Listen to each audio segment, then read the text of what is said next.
Somos de Él y en Él nos inspira. Su creatividad en nosotros hace temblar el universo, con su amor reflejado creativamente en nosotros para todo. Somos una constante adoración.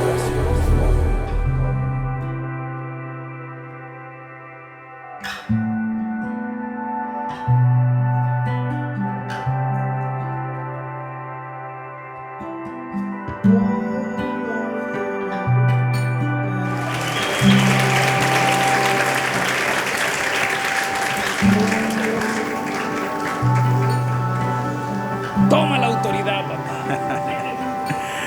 Wow. Les bendigo. Yo cada vez que escucho al pastor Gustavo me asusto. Le digo, tiene las expectativas muy altas. Y cuando alguien tiene las expectativas muy altas, el compromiso también es muy alto. Y créanme que para mí es una gran bendición estar en esta casa. Pastor y pastora, les agradezco de verdad la gentileza. Siempre digo esto. Yo tengo ya voy para 32 años en el ministerio. No soy tan viejo, lo que pasa es que me comencé joven. Me convertí un día 15 de abril de 1985, día lunes, a las 9 de la noche. Las cosas grandes de tu vida nunca se olvidan. Y lo recuerdas tan vivo como si hubiera sucedido el día de ayer. Y así recuerdo yo el día de mi conversión, cuando tuve la oportunidad de conocer a Jesucristo y recibirlo en mi corazón, y Él transformó todo mi ser. Nací en la ciudad de Barquisimeto, Venezuela, y desde que me convertí comencé a servirle al Señor. Dios me ha permitido recorrer en la vida, quizás no muchos lugares predicando, pero sí el transitar, el trabajar para Él. En 20 años que mi esposa y yo tenemos como pastores, como apóstoles en Venezuela, Dios nos ha permitido levantar 20 iglesias. Así que hemos fundado 20 iglesias en Venezuela, en la época de mayor crisis que nuestra nación ha tenido, en la época en donde ya nadie quiere saber mucho acerca de Venezuela. Y son los momentos donde la mayoría de la gente piensa que ya la página de la historia de Venezuela quedó atrás.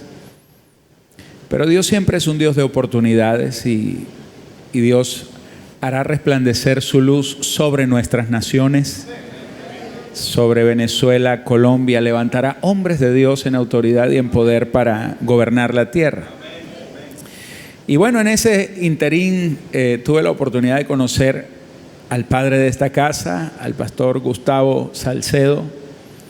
Le conocí a través de nuestro apóstol Gustavo Páez, nuestro padre mutuo. Y en ese tiempo que tenemos conociéndonos de una manera quizás informal, yo creo que nunca nos presentaron, ¿verdad? Así de, mira, te presento fulano de tal, mucho gusto. No, nos conocimos en la misma interacción del ministerio. Y hay personas claves, hay personas con las que tú conectas en algún momento en la vida y que pasan a ser parte de tu historia. Y eso es debido a la gracia del Señor. Y precisamente quería hablarles de un poquito de esas cosas, porque voy a entrar a la palabra. No puedo entrar a la palabra sin hacer algo que sé que si no lo hago me va a pesar toda la vida. Es dejarle los saludos de mi esposa. Eso es una ley divina. dejar los saludos en la iglesia y luego al regresar, como dice la misma palabra, no te presentarás con las manos vacías. Hay que llevarle un regalo a la esposa, a las hijas, eso es una ley de la vida. Bueno, ya cumplí con la primera. Espero que al regresar le pueda llevar sus regalos, porque siempre lo hago. Pero aparte de todo esto, quería compartirles algo que está en la Escritura. Y quiero que usted vaya conmigo al segundo libro de Samuel, en el capítulo 23, versículos 11 y 12. Mientras usted busca la Escritura, le quería comentar algo más que mi esposa y yo, junto con nuestras dos hijas, hemos estado sirviendo en el ministerio a lo largo de estos 20 años ya como pastores oficialmente. Nuestras hijas han crecido en el Evangelio, nacieron en el Evangelio, nacieron en el Señor, les sirven al Señor. Tenemos el ministerio que lo hemos estado levantando. Yo soy comunicador social, soy periodista y también tengo un programa de televisión, así que Dios nos ha permitido llevar la palabra por medios televisivos y fundar las iglesias. Pero hay algo que a mí me apasiona, por encima de todo eso, es tener la oportunidad de hablar con los líderes de las iglesias. Y al principio les decía que yo como pastor debo reconocer que es difícil entregarle uno como pastor el púlpito a alguien, porque es una responsabilidad, porque le está no solamente entregando la oportunidad de dar un mensaje, sino que también le está entregando el destino de mucha gente. Así que yo de verdad admiro al pastor porque y agradezco la gran confianza al permitirme que hoy en esta hora y en estos días que vamos a estar juntos podamos compartir con todo el liderazgo, con ustedes que son la gente por excelencia y a quien de paso se ha dicho, su pastor no quiso que hoy estuviera todo el mundo, sino que dijo, hoy pudiera haber tenido la iglesia repleta y llena, pero hoy quise comenzar con las primicias para que mi gente, mi equipo, la gente que está haciendo crecer esta casa, sean los primeros que reciban una palabra de dirección, una palabra que no solamente los prepare y los entrene, sino que les habilite en el poder del Espíritu para sobrellevar el trabajo que necesitamos adelantar en los días próximos. Amén. Así que bueno, después de tanta palabrería vamos a ir a lo principal, a lo importante verdaderamente. Segundo libro de Samuel, capítulo 23.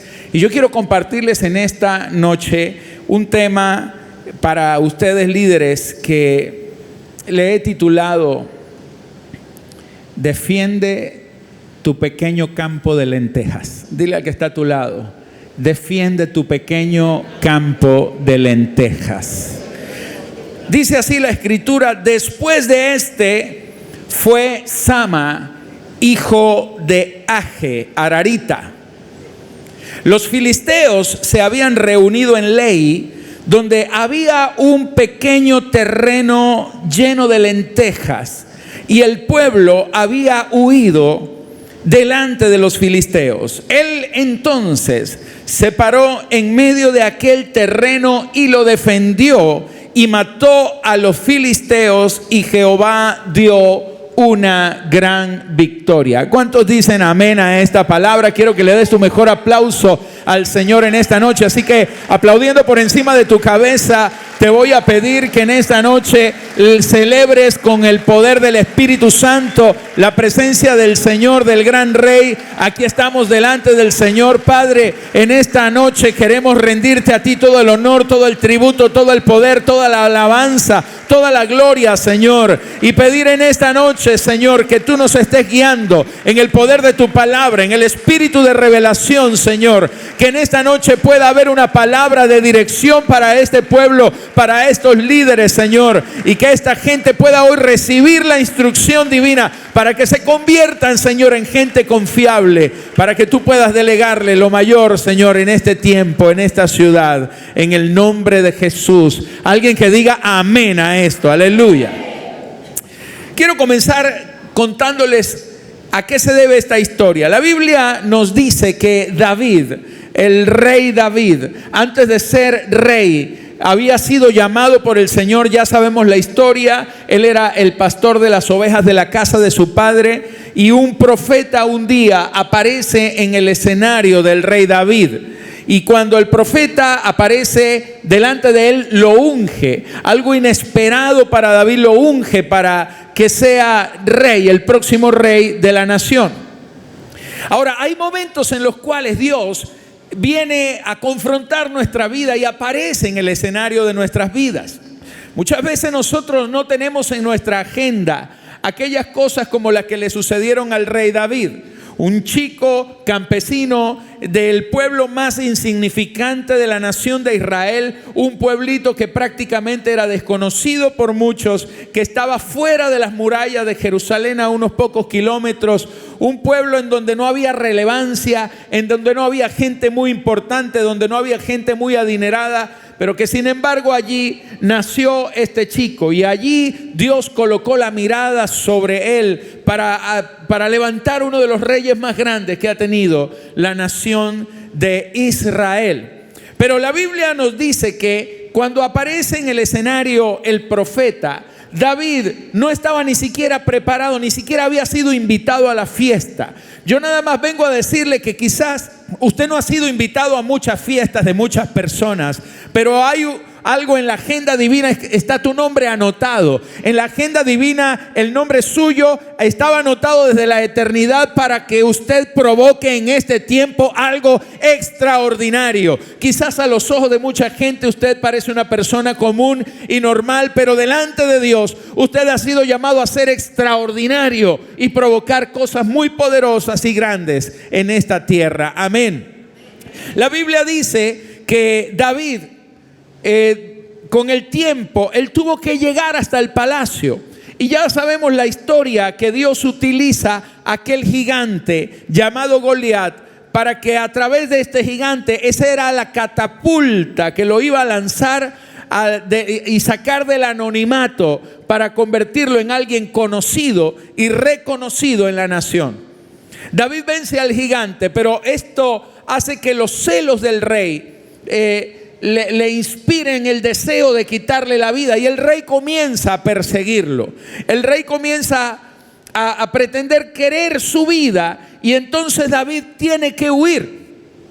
David huye y sale desde la ciudad de Jerusalén y se esconde en los montes de la tierra. Llega a unas cuevas en un territorio llamado Adulam, y en ese territorio, en las cuevas de Adulam, dice la Biblia que se escondió en una cueva en donde había una gran cantidad de hombres que estaban también escondidos en ese lugar. La Biblia nos dice quiénes eran estos. Eran hombres que habían sido perseguidos también, desechados socialmente, endeudados, afligidos, gente con problemas, gente que nunca supo enfrentar las situaciones. Gente que no se atrevió a pelear sus guerras y a pelear sus batallas, sino que lo único que sabían hacer era huir y esconderse y resignarse dentro de una cueva a esperar a ver cuál era la próxima jugada del destino. Pero dentro de los propósitos de Dios, Dios también aparece en los escenarios de gente que está en desdicha. Y el Señor se aparece allí a través de la persona de David. David los inspira y David los convierte de ser un grupo de gente desahuciada, los convierte en un poderoso ejército, y se convirtieron en las personas que lo ayudaron a restablecer el reino y a llevarlo a la posición de convertirse en el rey de la nación. Hay episodios en la vida de David antes de ser rey, y es que estos hombres en algún momento ya no dejaron de ser llamados los desahuciados, los escondidos, los abandonados, los fracasados, y en algún momento de la historia se les comienza a reconocer como los valientes de David. Uno de estos valientes de David es esta historia que le estoy contando, la historia de un hombre llamado Sama, y era necesario describirles el inicio, porque a veces, señores, nosotros no podemos entender bien el final de la historia si no conocemos el origen. Nadie podrá admirar la gloria de Dios en tu vida solamente viendo el final de tu historia. Tenemos que saber de dónde nos sacó el Señor y desde dónde comenzó todo, porque no todo comienza con gloria. A veces las cosas más grandes comienzan con cosas pequeñísimas, con cosas, episodios que parecen insignificantes, pero desde allí es donde comienza la grandeza del Señor. Aleluya.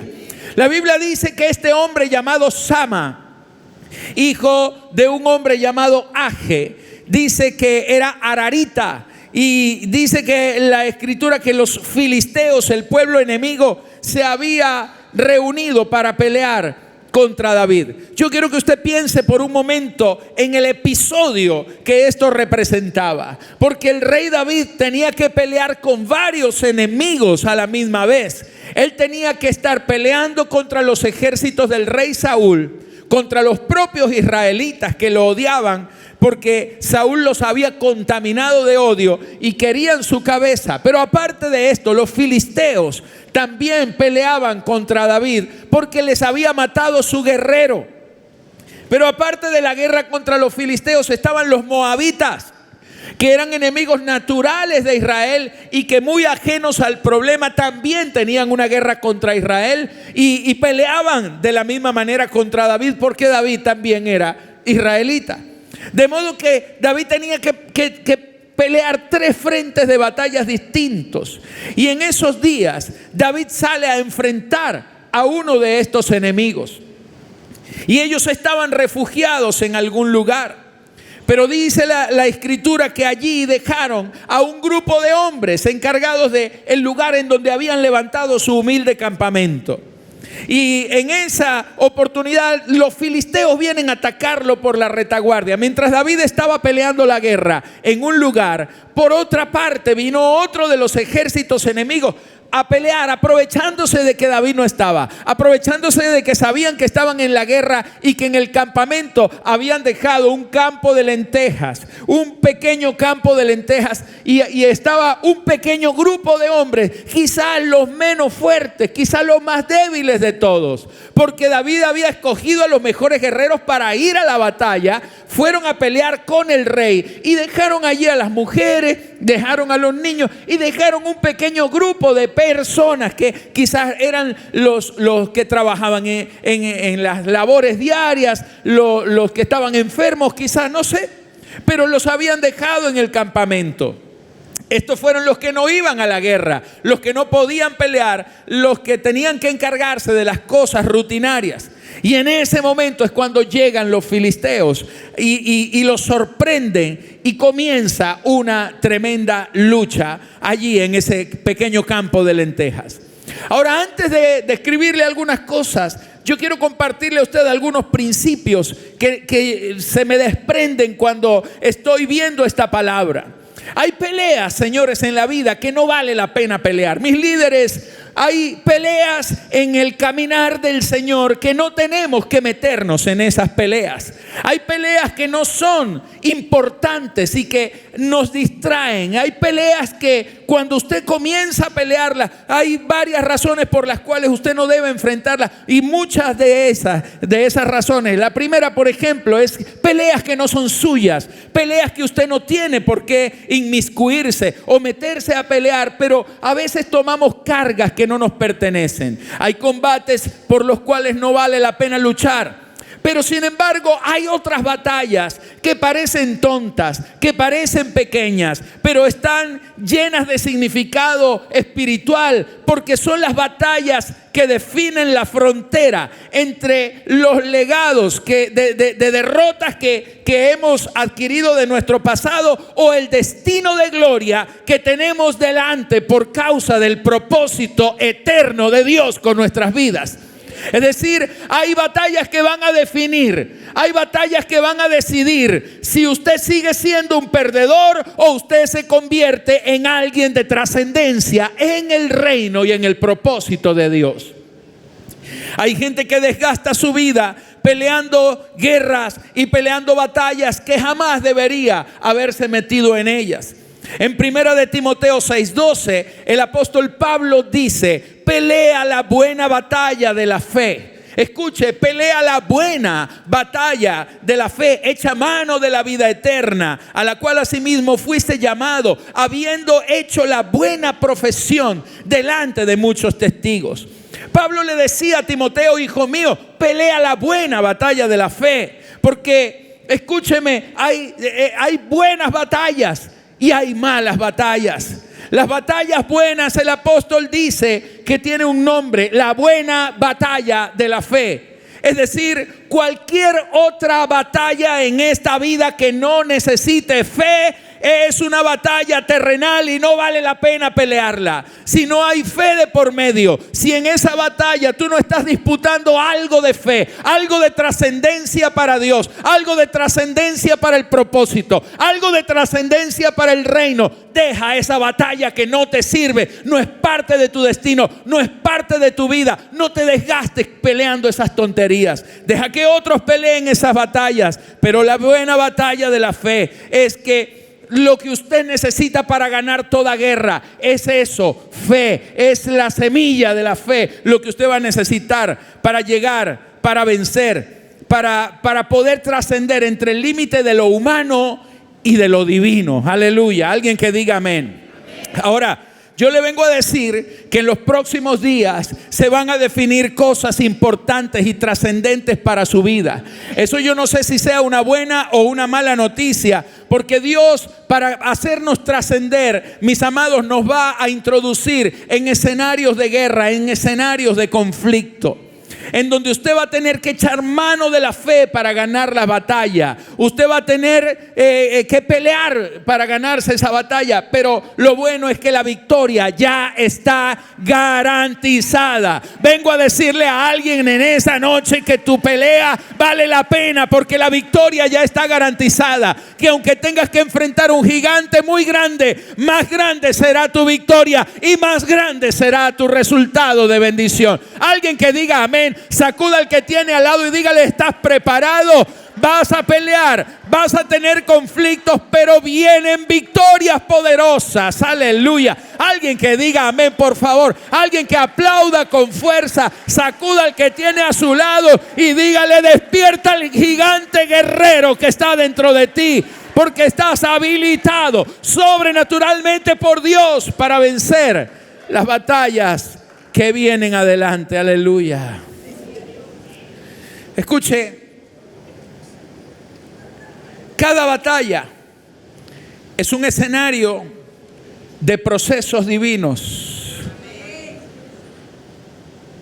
A veces decimos amén sin entender lo que eso significa, pero cuando estoy hablándole de procesos, estoy hablándole de tiempos de lágrimas, de conflictos. Ay, ay, ay, ay, ay. Pero los procesos son buenos. Y las batallas espirituales son escenarios de procesos divinos, en los cuales siempre hay 3 muertos y un vivo. Primero muere tu adversario. En la batalla de la fe, eso ya está garantizado. El primero que se muere es tu enemigo. Amén. El primero que se muere es el problema. Lo primero que muere es tu adversario. Eso está muerto ya en el nombre de Jesús. Pero en esa guerra, en esa batalla, también tiene que haber un segundo muerto. Y ese segundo muerto, wow, es tremendo. Es usted mismo. Usted tiene que salir muerto de la batalla. Porque Dios no trabaja con gente viva. Dios trabaja con gente que ha muerto. El apóstol Pablo dice: ya no vivo yo, mas Cristo vive en mí. Y he entendido esto, mis amados. El gran error, y siempre lo digo, el gran error de Juan el Bautista es que él le dijo al Señor: es necesario que yo mengüe para que tú crezca. Y Dios no quiere que usted mengüe para que Él crezca. Dios quiere que usted muera para que Él viva. Las guerras espirituales que vamos a pelear, tenemos que salir muertos nosotros. Tiene que morir usted, tiene que morir su mal carácter, tiene que morir su naturaleza humana, tiene que morir el tramposo, tiene que morir el Jacob, tiene que morir el mentiroso, tiene que morir el hombre que tomó malas decisiones, el que fue ligero, el grosero, tiene que morir. Usted tiene que morir. Dios no necesita librar una guerra para matar a tu enemigo. Dios necesita que usted libre una guerra para que usted muera en esa guerra y Él viva. Y lo tercero que tiene que morir es tu pasado de derrota. Tiene que morir tu historia, porque cada guerra define una nueva historia en el plan divino. Piense por un momento en su vida y piense en la vida de los grandes hombres de Dios. Todos los grandes hombres de Dios, sus historias comenzaron a ser validadas después de que su pasado murió en una guerra. Yo quiero que usted me entienda esto, mis amados líderes. Estoy viendo que en este tiempo, en nuestras iglesias, hay tantos hombres vivos que pareciera que el que está muerto es el Señor. En el libro de Apocalipsis dice: he aquí yo estoy a la puerta y llamo, y si alguno me abre, yo entraré y cenaré con él y él conmigo. Y esto a mí me dejó pensando, porque nosotros a veces decimos amén, qué linda palabra, pero esta palabra nos está hablando de una cruda realidad, mis amados, porque no le están hablando a un grupo de impíos, de mundanos. Es una carta dirigida a la iglesia. Escribe al ángel de la iglesia de la Odisea, creo, y le dice: he aquí yo estoy a la puerta y llamo. Imagínense, si Jesús está tocando la puerta, ¿quién está dentro entonces? Si está tocando la puerta del lado de afuera, entonces ¿quién ha estado ministrando dentro de la iglesia? A veces tenemos que preguntarnos: ¿quién es el que está cantando? ¿Quién es el que está tocando la guitarra o tocando la batería? ¿Quién es el que está predicando? Es el Señor. ¿Quién es el que está allí sirviendo? Es el Señor. ¿Quién es el que está haciendo la obra? Es el Señor. ¿O somos nosotros? Y a veces Dios tiene que enviar estas batallas a nuestras vidas para que haya estos tres muertos. Los procesos de Dios son únicos. Los procesos de Dios son exclusivos. Y los procesos de Dios son irrepetibles. ¿Usted quiere saber cómo Dios trabaja? Permítame decirle esto: los procesos de Dios son únicos. Porque Dios siempre tendrá una estrategia distinta para entregarle a usted cada día una victoria nueva. Dios nunca va a repetir procesos. Los procesos de Dios son únicos. Usted no va a pasar por lo mismo que pasó su pastor. Usted no va a pasar por lo mismo que pasó su papá. Pero tampoco tus hijos van a pasar por lo mismo que tú estás pasando o vas a pasar. Dios con cada quien tiene un trato.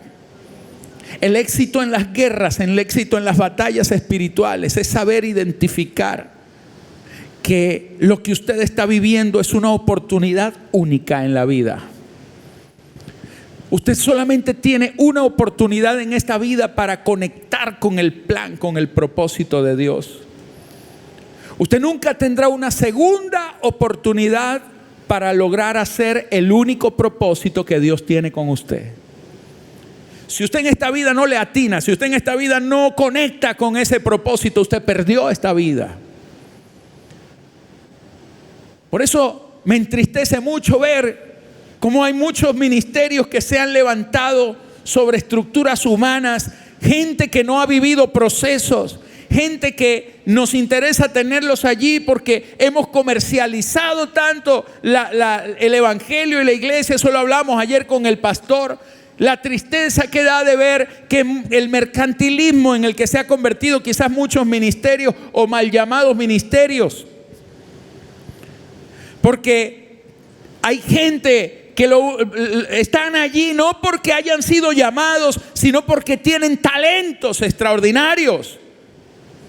Pero Dios no trabaja con talentos. Dios trabaja con gente que ha sido procesada en el carácter.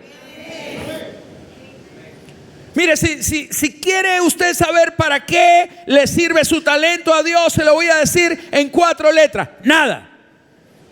El talento mío para Dios, a Dios no le sirve para nada.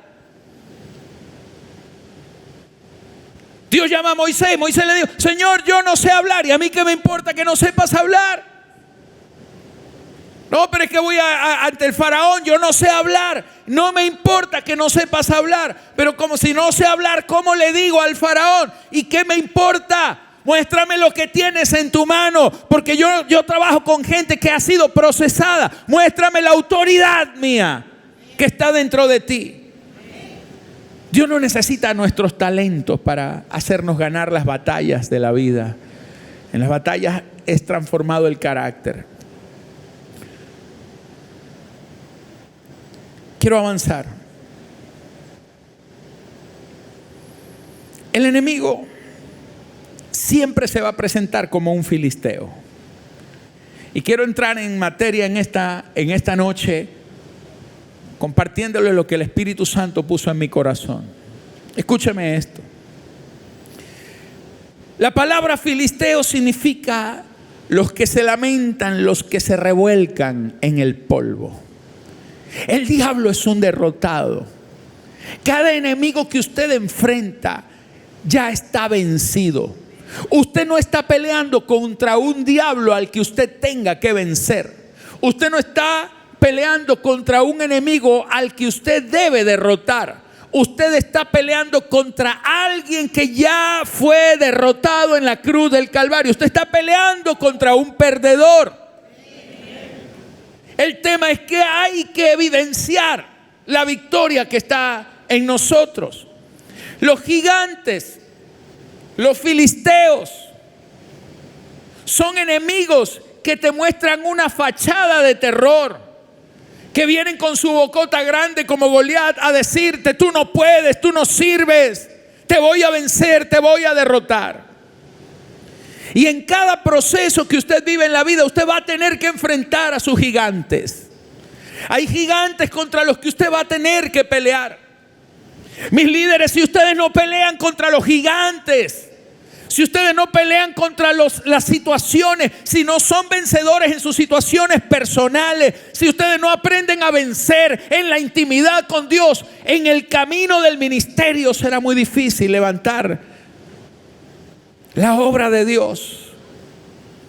Porque Dios comienza con gente que Él ha procesado en sus luchas particulares, en su intimidad. No le tengas miedo a los gigantes. Cuando un filisteo, cuando un gigante viene delante de ti, te quiero decir algo. Ya ese gigante trae en su mano la misma espada con la que usted le cortará la cabeza. Aleluya. Alguien que diga amén a eso. El diablo siempre te va a presentar filisteos que parecen muy fuertes, como los que le presentó ese día a este hombre en ese pequeño campo de lenteja. Pero tu mayor debilidad en Cristo, tu mayor debilidad puesta y rendida a los pies de Cristo, siempre será más poderosa que cualquier fortaleza del diablo.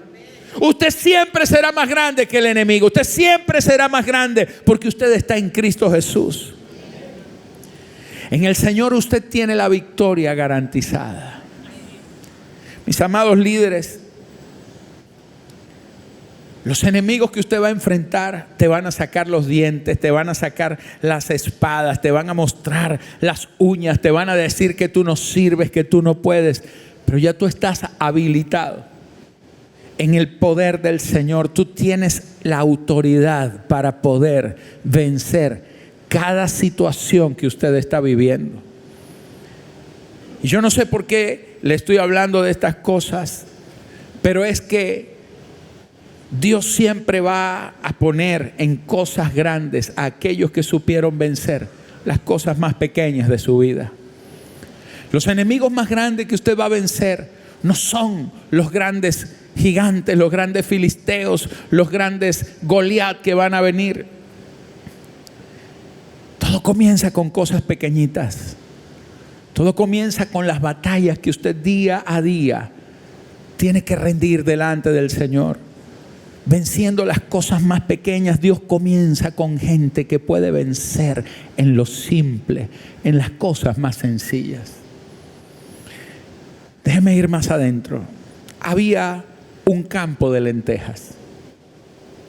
¿Qué importancia podía tener un pequeño campo lleno de frijoles? Si estamos hablando que Dios le había dicho a David, te haré rey de una nación. Había una palabra, había algo trascendente, había una unción en David. Estaba comprobado que David era un hombre de Dios. Estaba comprobado, el hombre era adorador, el hombre se inspiraba, el hombre Dios lo ayudaba. El hombre cada pelea que tenía vencía. Venció al león, venció al oso, venció a Goliat, venció a todo el mundo, lo vencía. Pero había un pequeño campo de lentejas. ¿Por qué preocuparse por un campo de lentejas? ¿Por qué dejar a alguien cuidando un pequeño campo de lentejas? Si había una palabra tan grande, si era tan grande lo que venía. Y es que muchas veces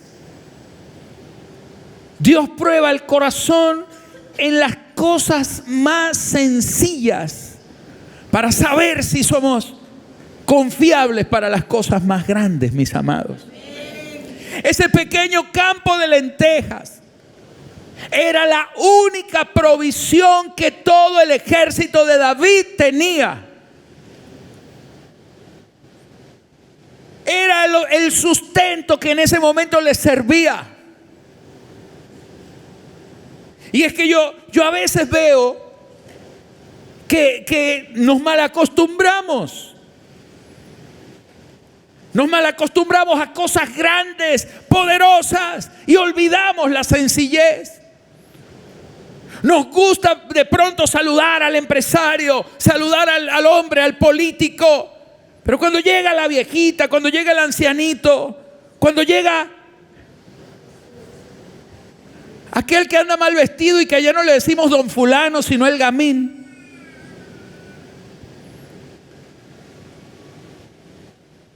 A veces Dios nos suelta en nuestros pequeños campos de lenteja para ver qué tan confiables somos nosotros. Porque Dios no trabaja con líderes. Perdóneme, yo tengo un problema. Yo uso la palabra liderazgo y le hablo a los líderes y hago conferencias para líderes, pero yo tengo un problema dentro de mí. Es como un complejo, yo no sé, un conflicto, un trauma. Y es que yo nunca veo que el Señor llamó líderes. El Señor nunca dijo, vamos a hacer un taller de liderazgo. Y es que nos hemos dejado permear por la mentalidad de este mundo. Nos gusta darle al mundo razones buenas para que la gente nos aplauda. Pero escúcheme, hay dos conceptos que son antagónicos, distintos, y que van uno en un sentido y el otro en otro sentido completamente distinto. Se llaman liderazgo y discipulado. Dios nunca, la intención de Dios no era tener una iglesia de líderes, era tener iglesias llenas de discípulos. La gran comisión, el Señor dijo, id por todo el mundo y formad líderes. Dijo así. Él dijo, haced discípulos a las naciones. ¿Cuál es la diferencia entre un liderazgo y un discipulado? Entre un discípulo y un líder, algo tan sencillo como esto, que el líder desarrolla habilidades, pero el discípulo desarrolla carácter. No es que sea malo ser líder. No estoy hablando mal del liderazgo. Estoy hablando que no podemos sustituir a un discípulo por un líder.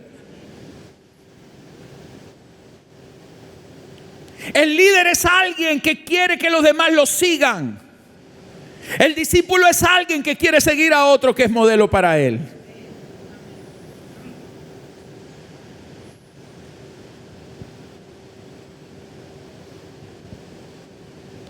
El líder tiene a alguien que lo inspire. El discípulo tiene a alguien que lo corrige.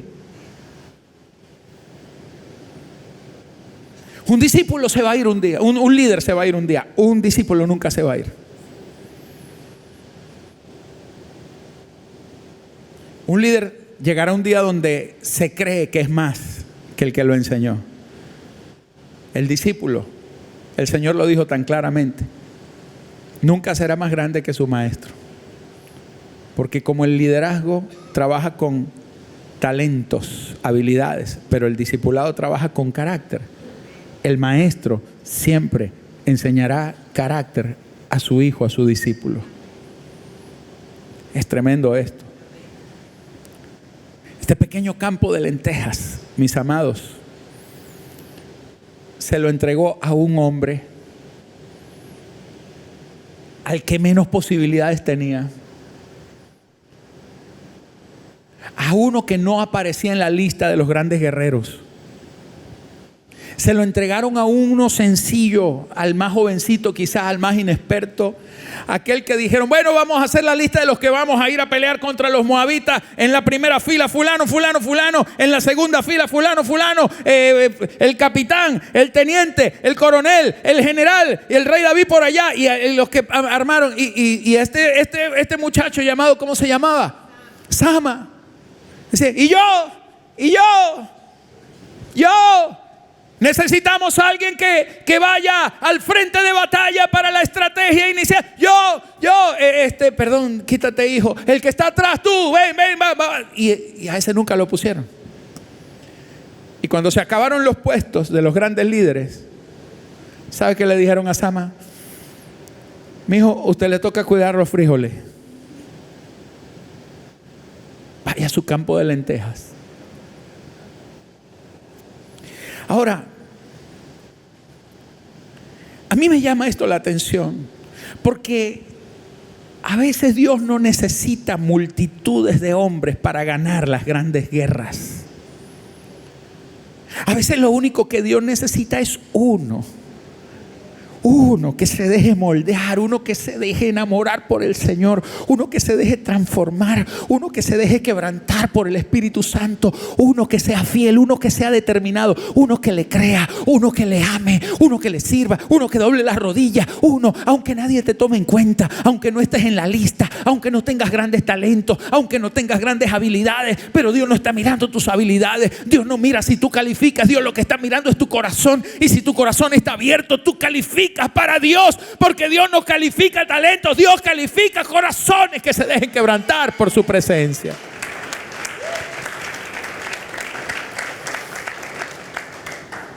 Yo estoy preocupado por la iglesia de hoy. Veo líderes sin quebranto. Veo líderes que les gusta el escenario, pero que no les gusta la intimidad con Dios. Les gustan los aplausos y los reconocimientos. Gente que se ofende cuando no les reconocen.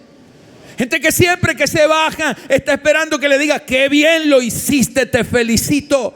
Porque es que los líderes necesitan que les alimenten y que los motiven. Y que les alimenten el ego. Porque eso los hace creer que son mejores. Gran cumbre de motivación. Hay que motivar. Tenemos que tener motivados a los líderes. A los líderes, señores, hay que mantenerlos motivados, porque si no el ego se les cae.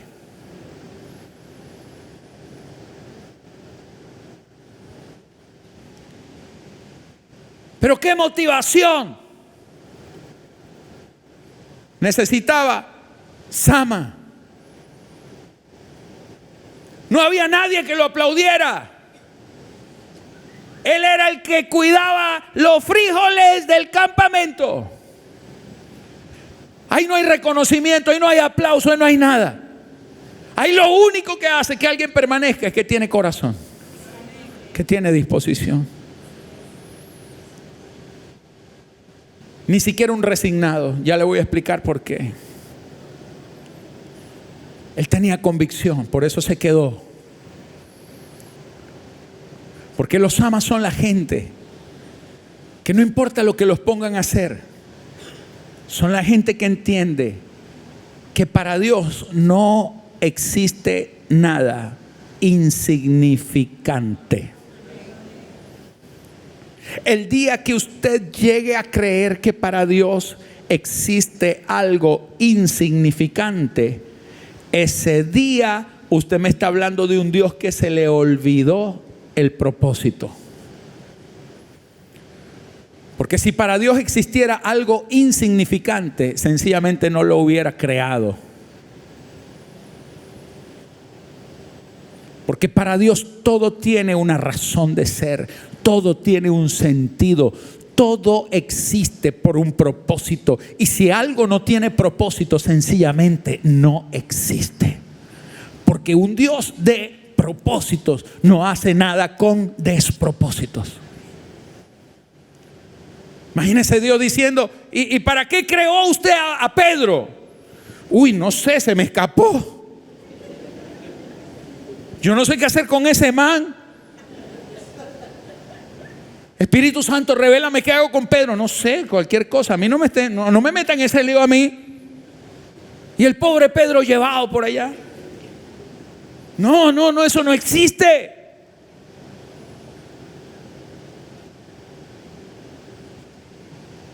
Dios hasta necesitaba un Judas que lo vendiera y que cumpliera la profecía. Porque si Judas no lo vendía, la profecía del Mesías no se cumplía y Jesús no sería el Mesías. Es que hasta los Judas son importantes. Por cierto, bienvenidos. No, mentira. No es molestando, por favor.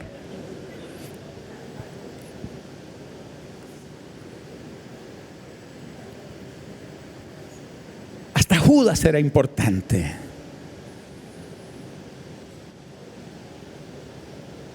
Hasta Judas. Sama. Realmente su nombre es Shammah.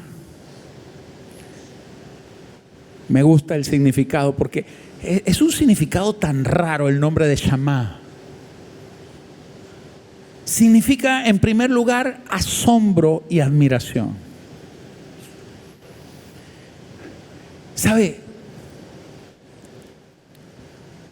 He visto tanta gente en las iglesias que perdió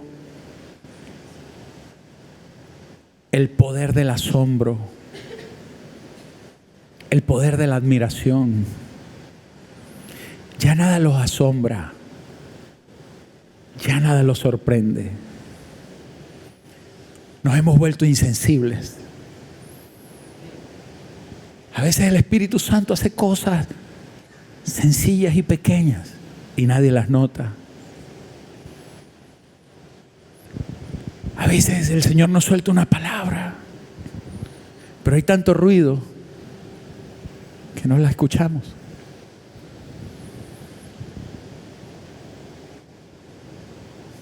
Queremos tener a los grandes predicadores, pero cuando se para el hermanito, el que no habla bien, el que cuando habla todos se ríen,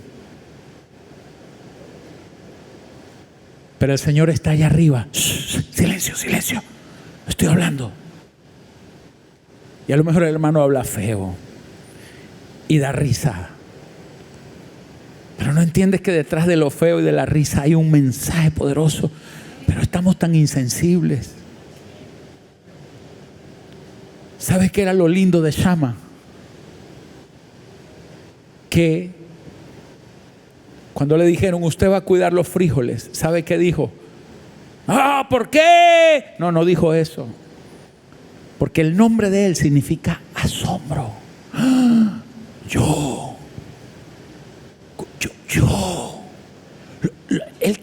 El campo de lentejas. ¡Wow! Mayordomo del campo de lentejas.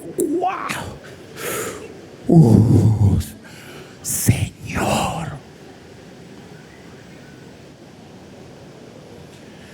¿Cuánto quisiera yo? No, pastor. Yo limpiar los baños. ¡Wow! ¡Aleluya!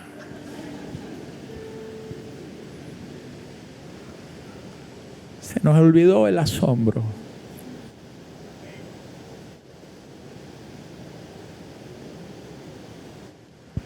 Se nos olvidó que Dios trabaja en lo sencillo. Siento contarte una historia que no estaba en mis planes contarla, pero voy a tratar de ser breve.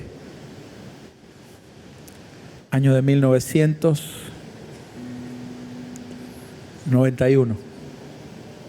Argentina, Buenos Aires. Estoy trabajando con un equipo de misioneros. Nuestro primer día de campaña hablamos con Carlos Anacondia. Carlos Anacondia nos manda a su mejor hombre para que nos apoye, porque él estaba en una gira por Europa, algo así, y nos dijo, no puedo hacer yo la campaña, pero voy a mandar a mi mejor hombre. Y nosotros organizamos todo, hicimos todo, publicidad. Mire, hasta hicimos, pastor, publicidad por avión. Salió un avión por toda la ciudad de Buenos Aires, una avioneta, con el aviso y con un megáfono. Esta noche, gran campaña evangelística con Carlos Anacondia, tú sabes, ¿no? Por la ciudad. Radio, afiches. El equipo de misioneros duramos un mes visitando gente en la calle. El día antes de la campaña, el día de la campaña era en la noche. Y dijimos, hoy vamos a hacer la gran barrida, nos vamos a ir temprano. Ayunamos, oramos, hicimos de todo. Cuando íbamos saliendo a la calle, vienen dos borrachos, sucios, malolientes, en el peor estado de la miseria, arrastrando unos fardos, unos sacos llenos de latas y de basura que recogían para revenderla. Y ellos vienen borrachísimos, los dos así, con la borrachera se tropezaban. Y nosotros nos apartamos para que ellos siguieran. Pero una de las chicas del equipo se devuelve, le dice, hey, y ¿qué pasó? El borrachito, ¿no? Le dice, Jesucristo te ama. Tú eres importante para Dios.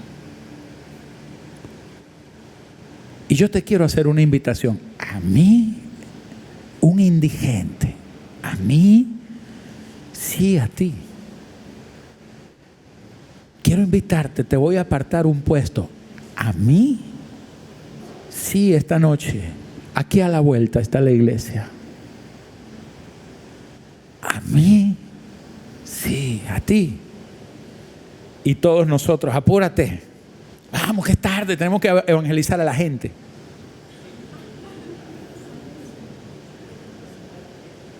Se lo digo con dolor. Luego, otro de los chicos ve un loco parado en medio de la plaza. Un loco, pero loco. Cuando le digo loco, es un loco. Hablando solo. Los políticos, que no sé qué más. Y entonces se le acerca y le dice, ¿cómo te llamas? Hugo, le dice el loco. Yo te quiero, el muchacho hablando ahí medio español porque él era de Singapur. Yo te quiero hacer una invitación, iglesia. Bueno, y le entregó un papelito. En la noche, ¿sabes quiénes estaban en la iglesia? No fue nadie. Estábamos el equipo, los dos borrachos y el loco. Y una señora que tenía una niña enferma y que la llevó para que oráramos por la niña. Nadie más. Delante de mi Señor se lo estoy diciendo. Un mes haciendo publicidad de todo. El evangelista cargaba una pinta. Pastor, Dios mío, que el tipo diría, ¿por qué me compré este traje tan caro para venir acá? Una pinta, el tipo así bien. El hombre cerró los ojitos, me acuerdo. Él se encomendó al Espíritu Santo y empezó a predicarse la campaña. Él se imaginó que estaba en el estadio. Porque así te dice el Espíritu Santo. Y él escuchaba amén. Y nosotros éramos como 5 en el equipo. Amén. Gritamos lo que más podía. El borracho, amén.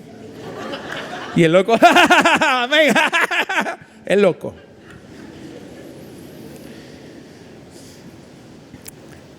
Al otro día al evangelista se le presentó algo y no pudo ir.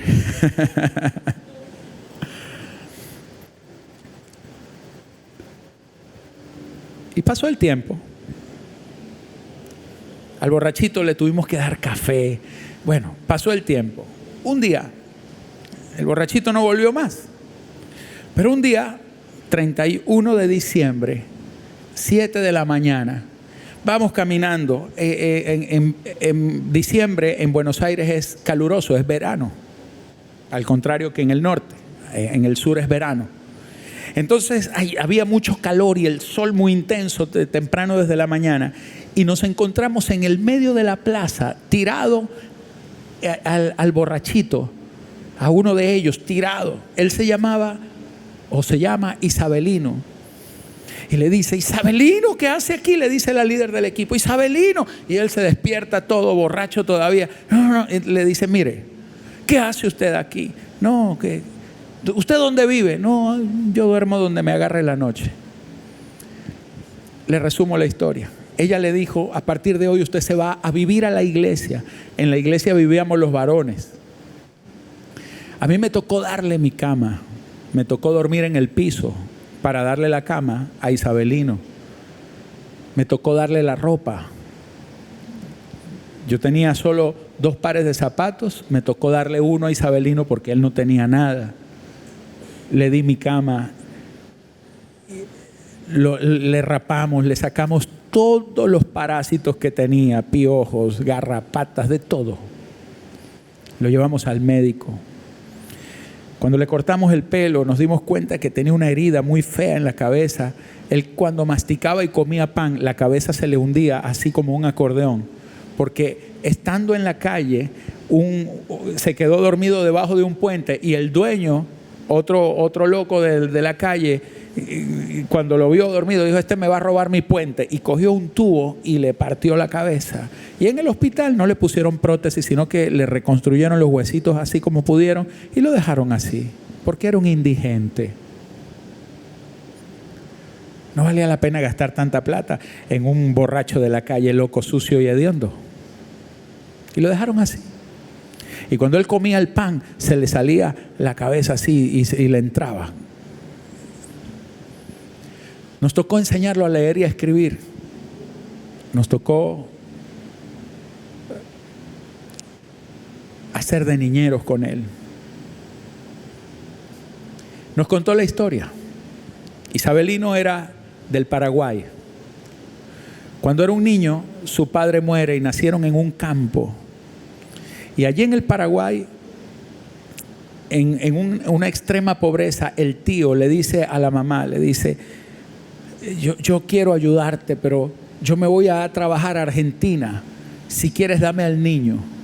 Y se lleva un peladito, como de 6 años, creo yo, y se lo lleva a vivir. La madre se lo entrega a su hermano, o sea, al tío del niño, se lo entrega porque no tiene cómo hacer para sostenerlo.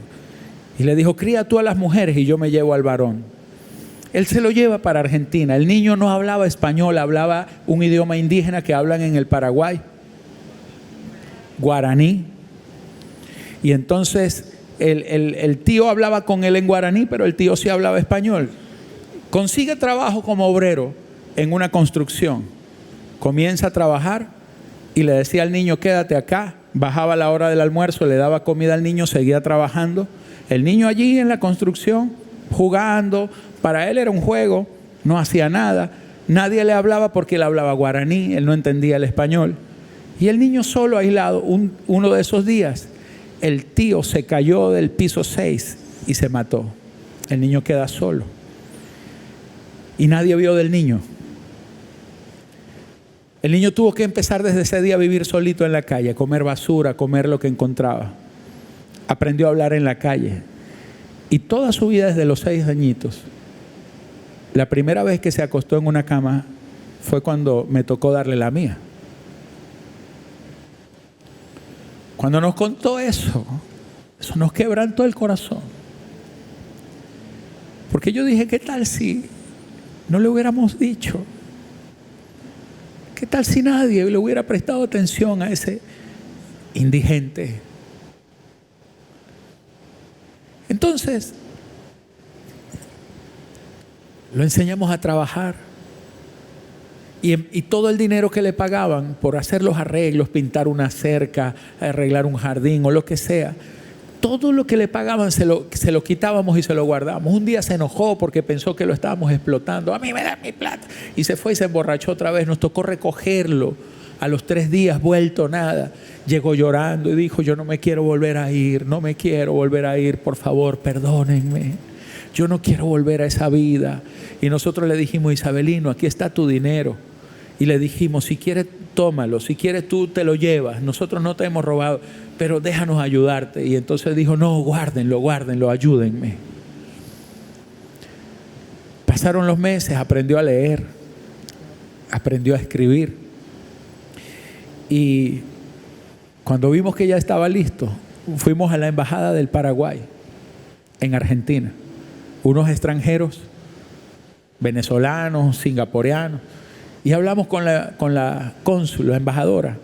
Ella comenzó a llorar y ella comenzó a decir, yo no puedo creer que unos extraños, unos extranjeros vengan a traer a alguien de mi tierra, a un hijo de mi tierra, a alguien que yo he debido ayudar y que nunca lo ayudé. Y la mujer se quebrantó y dijo, yo le voy a hacer los papeles a ese hombre.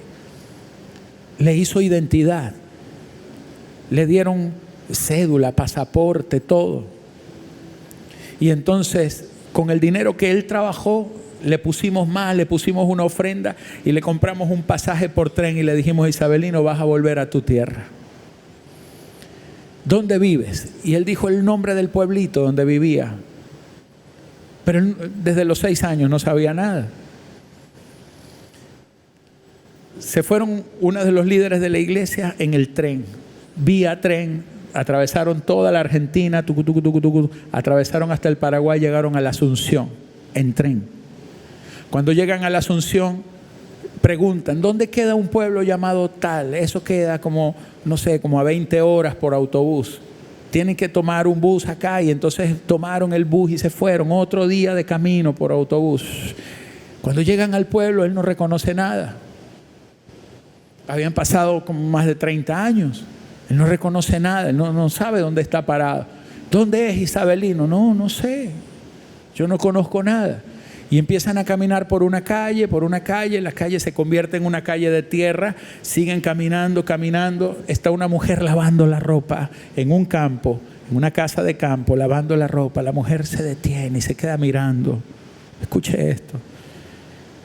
La mujer empieza a hablar, a gritar, a llamar a la mamá, mamá, sale corriendo. Sale una señora anciana. Y cuando lo ve, empieza a hablarle en guaraní, le dice, Isabelino. Yo no sé cómo lo reconocieron. No lo sé. No sé si de 6, 9 años se fue él, no sé.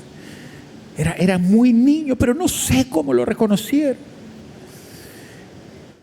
Y él, cuando vio a la mamá, la recordó, la reconoció y se abrazaron. Y resulta que en todos esos años la familia se había convertido al Señor y eran cristianos. La mamá lloraba y decía, yo creía que él estaba muerto. Dios me devolvió a mi hijo. Ella pensó que se le había muerto el marido y se le había muerto su único hijo varón. Y ella dice, vamos a llamar a tu hermana mayor. Porque la hermana mayor se había casado con el chef del embajador, creo que de Italia, en el Paraguay. Y la mandan a llamar. Ella le cuenta y le piden permiso al embajador. Y el embajador se interesa por la historia y le dice: yo no puedo creer esa historia, eso parece un libro. Y ella le dice: yo a mi hermano no lo veo desde que era un niñito, desde que él se fue. Yo quiero ir a verlo. Y él dijo: claro, anda a verlo, anda. Y entonces ella, cuando llega, el embajador la llama y le dice: ¿por qué tú no traes a tu hermano, que yo lo quiero conocer? Y se fueron. Estuvo con ellos en el campo y luego se lo llevan a la ciudad. Cuando llegan a la embajada, el chef, el esposo de la hermana de Isabelino, había preparado un banquete porque el embajador le dijo: vamos a hacerle una sorpresa. Y le sirven un banquete en la embajada de Italia como si fuera una eminencia que venía. Y lo reciben en limusina y todo. Y él, un indigente, llega asustado, no sabía qué estaba pasando. Y cuando él comienza a decirle lo que pasó, el embajador lloraba y le dijo a la mujer: este hombre no merece vivir un día más en la calle. Mientras yo sea embajador y ustedes trabajen conmigo, este hombre vivirá y comerá de mi mesa y estará con ustedes y tendrá casa con nosotros.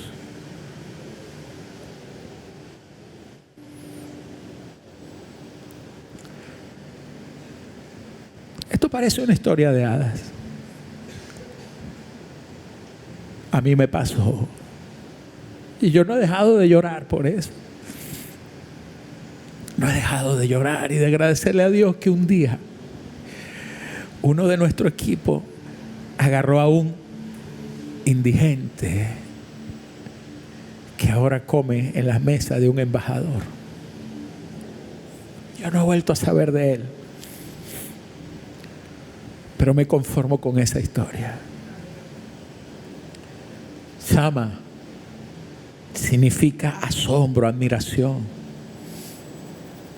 ¿Cuántos hemos dejado de asombrarnos por las cosas más sencillas? Queremos las cosas grandes, pero a veces Dios nos entrega pequeñitos campos de lentejas que nadie quiere, que nadie valora, lo que la gente cree que no sirve para nada, y ahí está tu riqueza.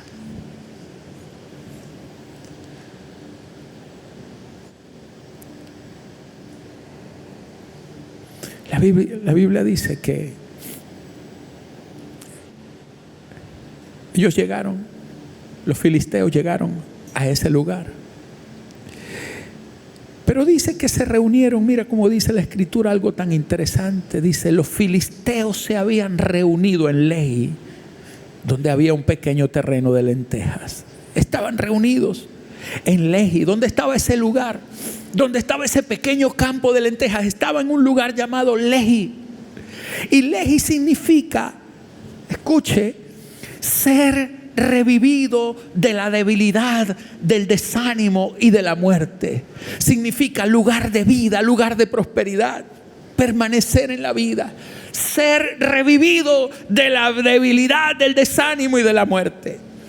Es decir, para Dios no hay nada insignificante. El pequeño campo de lentejas estaba en un terreno que se llamaba el lugar de la vida, el lugar de la prosperidad, y el lugar en donde alguien es revivido desde su debilidad y es levantado del desánimo y de la muerte. Porque los pequeños campos de lentejas te van a hacer grande, te van a sacar de tu debilidad. Allí es donde Dios va a demostrar el carácter que tú tienes, que ha sido transformado. Dios no utiliza a veces las grandes cosas. Dios te va a entregar gente sencilla, líder, a ver si tú lo vas a visitar, a ver si tú lo vas a llamar, a ver si tú vas a orar por él.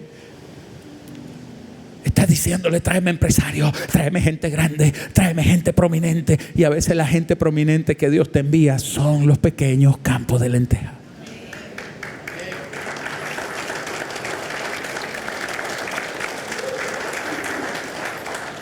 En los pequeños campos de lentejas se forman los grandes hombres, los grandes guerreros. El libro de los Jueces nos muestra dos historias que sucedieron en el campo de Lehi.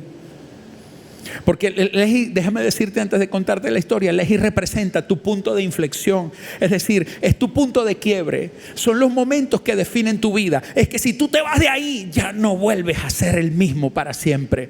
Perdiste para toda la vida. Pero si tú te quedas ahí y enfrentas a tus gigantes y enfrentas a tus filisteos y defiendes tu pequeño campo de lenteja, eso te va a llevar a la trascendencia. Es la plataforma a tu grandeza. Son los puntos, es el umbral entre la muerte y la vida, entre la derrota y la victoria. Lehi es un lugar de definición, es en los lugares donde hay peleas que no tienen revancha, es la batalla decisiva, es el punto sin retorno. Ahí es donde muchos se quiebran porque desprecian, menosprecian lo que Dios les está dando.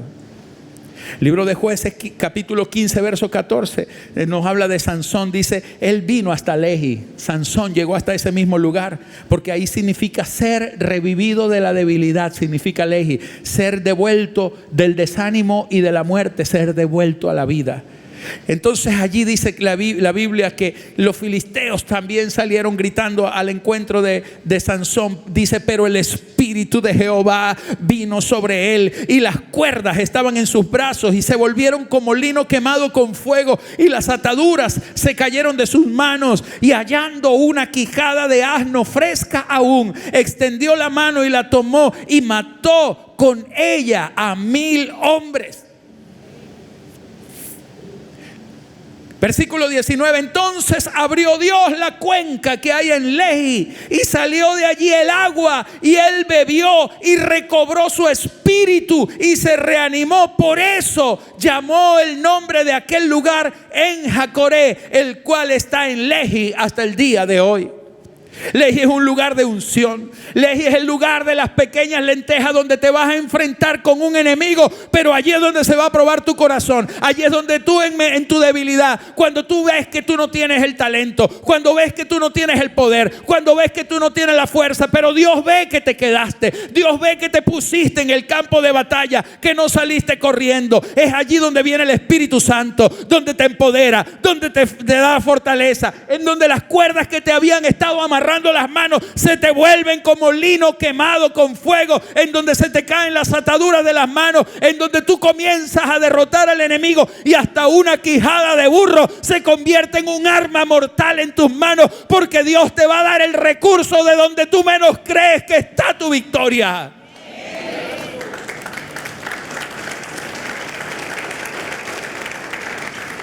Porque hasta de un burro muerto te puede entregar Dios un ejército. Hasta con la quijada de un burro muerto te puede entregar la victoria sobre una nación.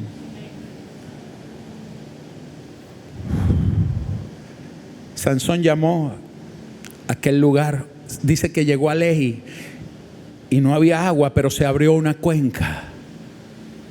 Porque a los victoriosos Dios les abre fuentes donde no hay. A los que pelean su campo de lentejas, a los fieles, Dios te va a abrir una cuenca en el desierto. Y dice que recobró su espíritu y su ánimo.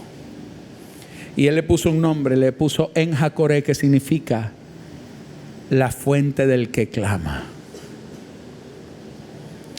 Porque Dios no te va a dejar en medio de un campo de lentejas a merced del enemigo. Tú clamas y Él te va a librar. Dios nunca te va a dar productos terminados. Dios todo te lo entrega en forma de materia prima. Dios no te entrega naciones conquistadas. Dios te entrega primero pequeños campos de lentejas para que los defiendas. Dios pudiera entregarte Barranquilla entera. Pero ¿cómo le va a entregar Barranquilla entera si no podemos llamar a un barranquillero?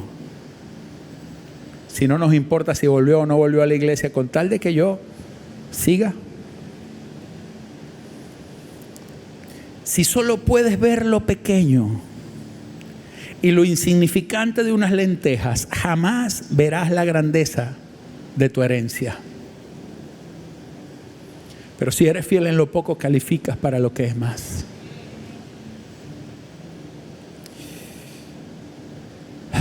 Las mayores victorias no están al final del camino,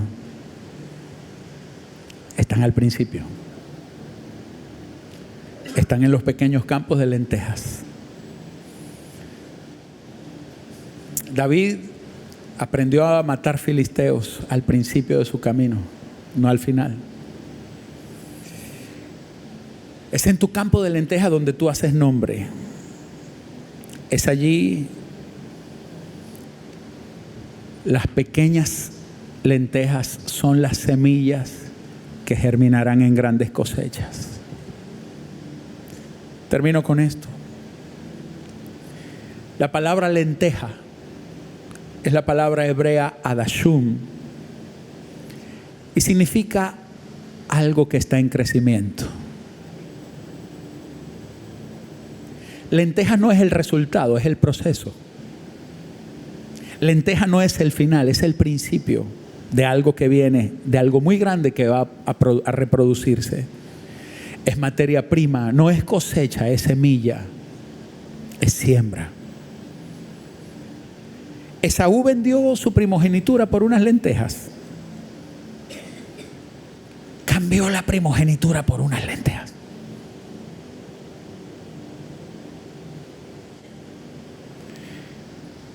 Nunca menosprecies tu campo de lentejas. Porque así como Esaú vio de insignificante la primogenitura, Jacob vio que esas pequeñas platos de lentejas le hizo recobrar un derecho con el que había nacido.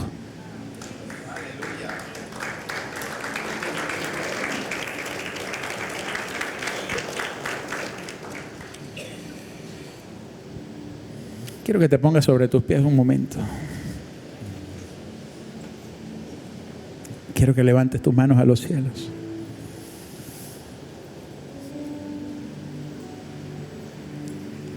Dios va a probar tu corazón. Las cosas grandes se construyen a partir de cosas muy pequeñas. Pero tranquilo, para Dios no existe nada pequeño. Para Dios no existe nada sin propósito. Hasta las cosas más pequeñas, como aquellas 3 moneditas que soltó aquella viejita viuda y puso 3 blancas. Él dijo: a la verdad esta mujer ha dado más que todos, porque los grandes ricos dieron de lo que sobraba, pero dijo, ella dio más, porque ella dio todo lo que tenía. 3 moneditas valían más que $1 millón, porque $1 millón para aquellos ricos no era nada, pero esas 3 monedas para la mujer viuda lo eran todo. Dios nunca va a despreciar los campos de lentejas. Así que cuando te los entregue, tienes que estar muy pendiente. ¿Cuál es tu campo de lentejas? ¿A quién te asignó tu pastor para que cuidaras? ¿Qué te asignó tu pastor? ¿Qué te ha dicho tu pastor, tu pastora que hagas y que has dejado de hacer porque has dicho, a estar yo pendiente de eso? ¿Qué te ha dicho el Señor que hagas? Para Dios no hay nada insignificante. Para Dios todo es igual. Todo forma parte de la misma gloria. Todo forma parte de la misma grandeza. Para Dios no hay nada pequeño. Para Dios, lo que tú ves como un pequeño campo de lentejas, Dios lo entrega como tu gran oportunidad para que Él te entregue las cosas mayores. Usted puede estar parado en medio del campo de lentejas. Mira lo que dice la Escritura. Dice que este hombre se paró en el medio. Necesitamos hombres y mujeres, discípulos, líderes que se paren en el medio. No necesitamos gente que ande por las orillas. No necesitamos gente evasiva, gente prófuga. Necesitamos los que se paren en el medio, los que se metan en el fuego, los que se pararon en el medio, que por cualquier lado que le viniera el enemigo, él estaba justo en el mero centro, en el medio, por cualquier lado se podía defender. Aquellos enemigos vinieron contra él, pero él dijo: si a mí me pusieron a cuidar estas lentejas. Él tenía dos opciones: o correr con los que habían huido antes que él, porque dice la Biblia que cuando vinieron los filisteos y se reunieron, los hombres salieron corriendo. Pero él dijo: yo no voy a salir corriendo. Si a mí me asignaron este campo de lentejas, aquí me muero o aquí vivo. Pero si muero, muero en el propósito. Y si vivo, vivo por el propósito. Párate en el medio.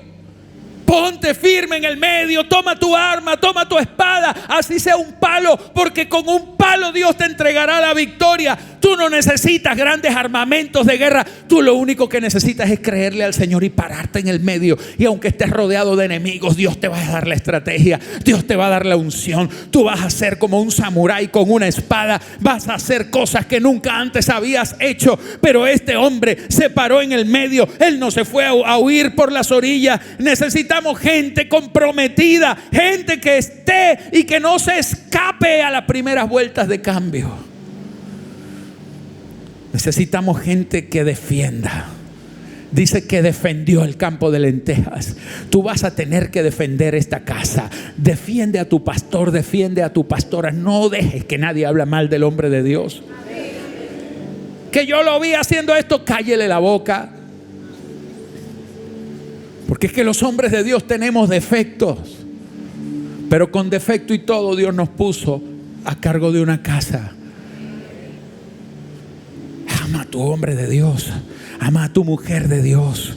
Ama a tus pastores, ama a tus padres. Ama esta casa, ama esta visión. Ámala más que nada, defiéndela.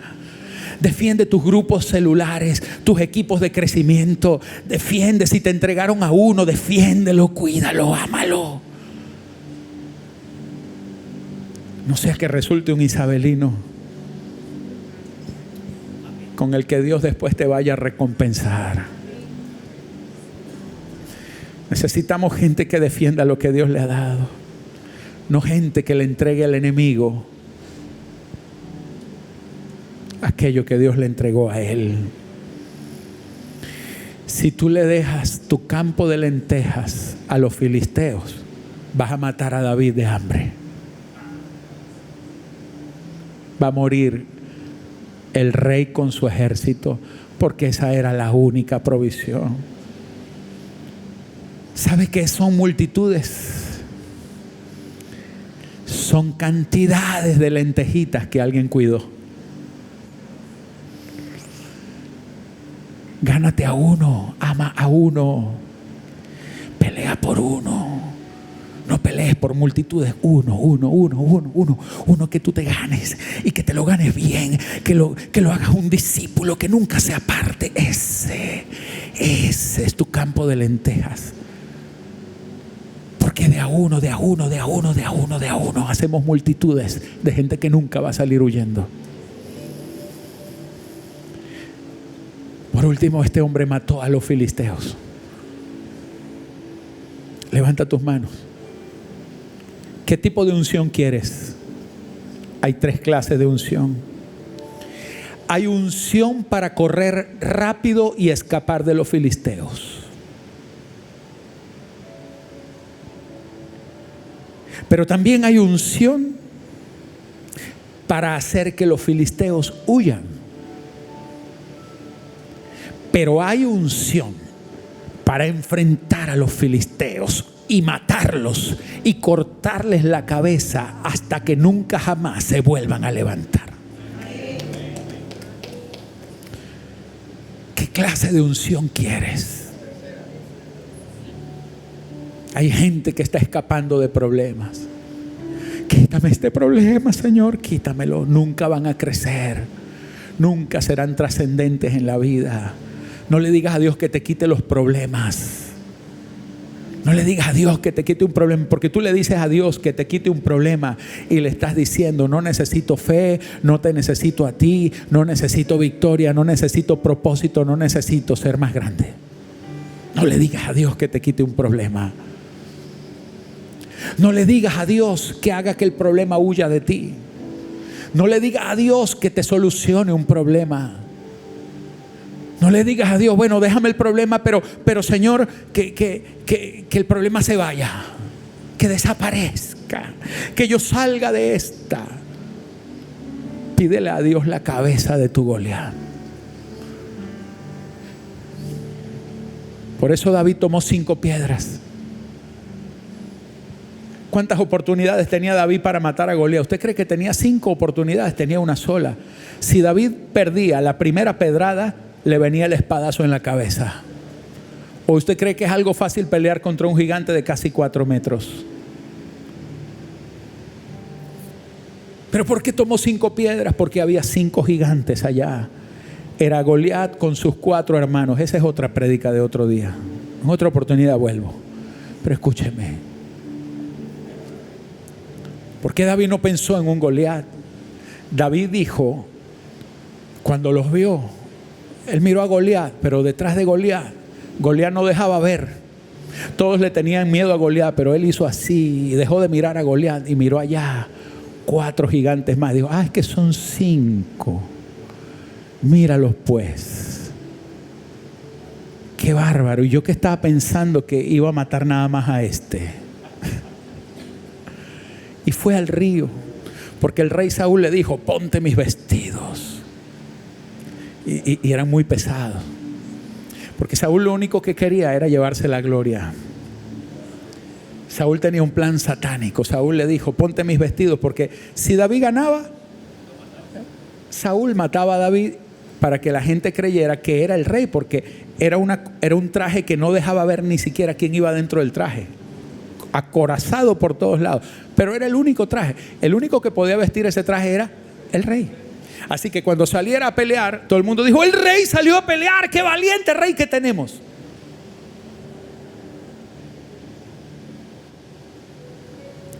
Pero si David perdía, el rey decía, uy, este tipo me ultrajó, se metió, me robó el traje y quiso hacerse pasar por mí. Por eso vístete con las vestiduras del Señor. Él se quitó el traje de Saúl y se fue a la fuente. La rabia de Saúl, lo que más rabia le dio es que cuando él sale, él no salió a pelear con las vestiduras de Saúl, salió a pelear con las vestiduras del Espíritu Santo. Salió a pelear con las armas que el Señor le entregó. 5 piedras ungidas, de las cuales solo pudo usar una, porque los otros 4 gigantes salieron huyendo. ¿Sabe qué es lo que más me impresiona? Que después los enfrentaron a esos gigantes, pero David no los mató. ¿Sabes quiénes mataron a esos gigantes? Los discípulos de David, porque la unción se traspasó. ¿Qué unción quieres? Levántame tus manos allí donde estás. Mi amado líder, te pido que por favor, si te puedes poner sobre tus rodillas y le digamos esta noche al Espíritu Santo, yo te necesito, Espíritu Santo. Quiero un corazón sensible. Hazme pelear mi pequeño campo de lentejas. Señor, que yo no vaya tras la grandeza de los hombres, sino tras la grandeza de tu gloria. Porque tu gloria está en las cosas más pequeñas, en aquello que los hombres no valoran y llaman insignificante, Señor, porque para ti no hay nada insignificante, Espíritu Santo. Aquí hay hombres y aquí hay mujeres, Señor, que van a ser grandes en esta ciudad, Señor, pero haznos grandes en la intimidad, haznos grandes delante de ti de rodillas, haznos grandes, Señor, cuidando las cosas más pequeñas, porque allí es donde tú te glorificas, Señor, porque hasta los cabellos de nuestra cabeza están contados.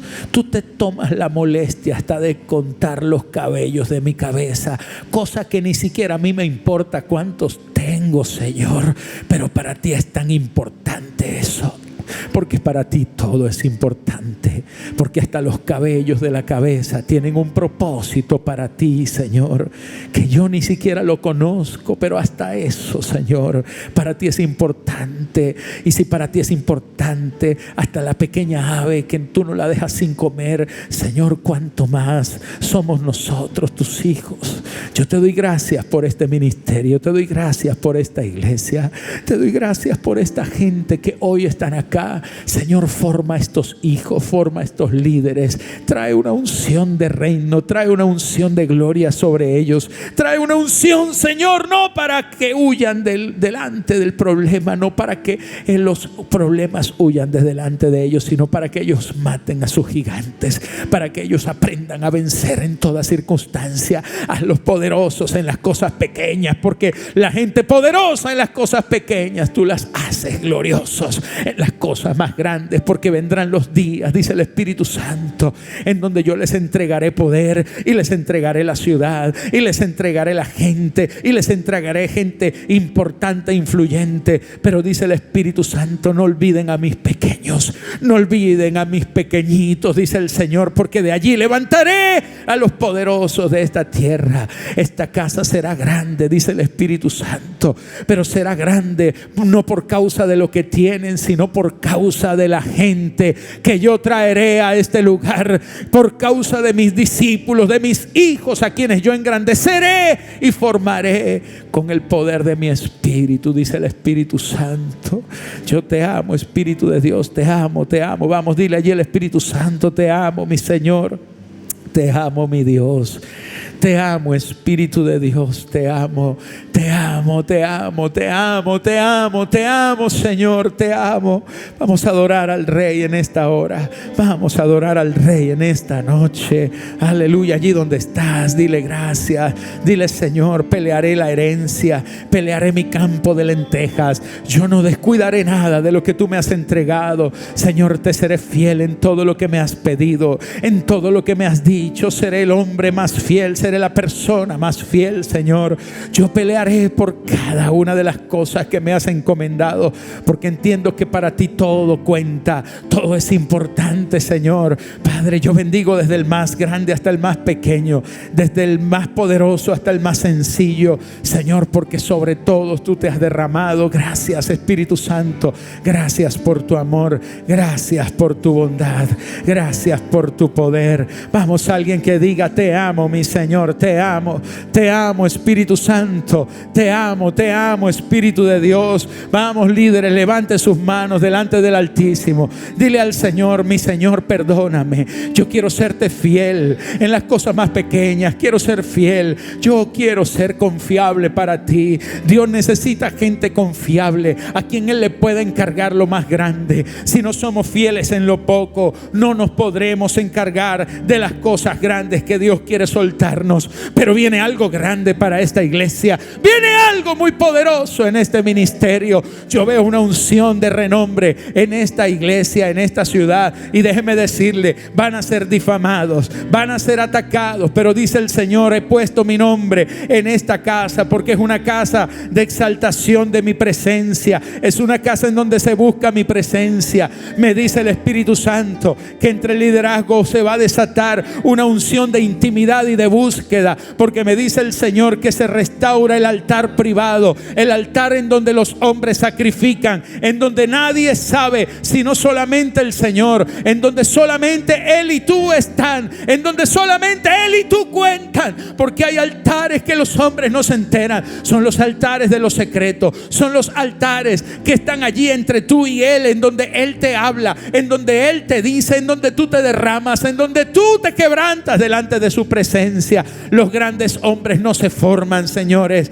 con grandes academias. Se forman en la intimidad, se forman en la sencillez, cuando se dejan quebrantar por la voz del Espíritu Santo, cuando se dejan moldear por el Señor, cuando son quebrantados delante de la presencia del Altísimo. Así que dile, yo quiero ser un quebrantado por tu presencia. Yo quiero que tú me quebrantes. Dile, Señor, enséñame el poder de tu quebranto, Dios, que yo pueda ser confiable para ti, mi Señor, en el nombre de Jesús. Amén. amén. Te amo, te amo, te amo, te amo. Vamos, adora, adora. Levanta tus manos, levanta tus manos, levanta tus manos y adora al Rey. Dile gracias, Espíritu Santo. Only me que satrembricastore miniritosa tarabakamamaya está.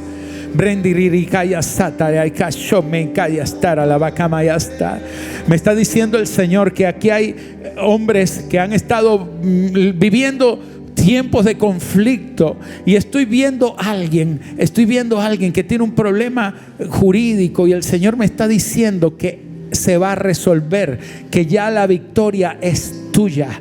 Me está diciendo el Espíritu Santo que todo problema jurídico se resuelve.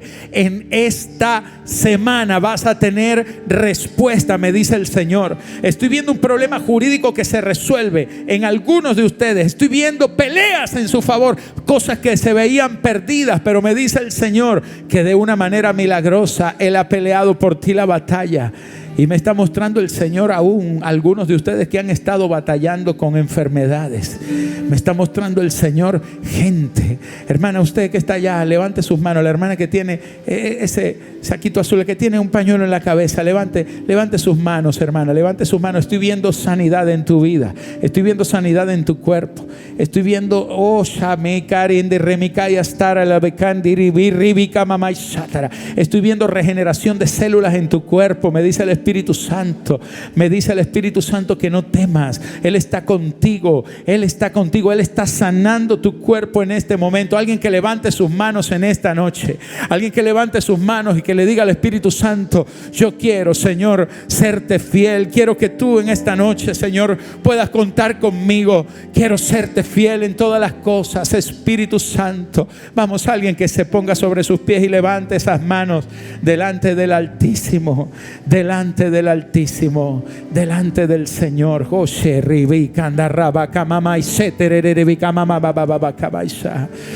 Gracias, Señor.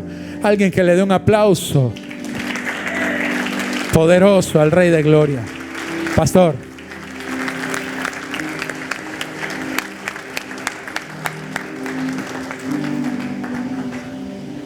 Oh, gracias, Señor. Bueno, debo decirte que uno de mis platos favoritos es el lenteja con arroz blanco. No me diga que a usted no le gusta. Me mira así como: siéntese un momentito, hágame el favor. Lenteja, arrocito de palito blanco y un huevo arriba con salsa de tomate.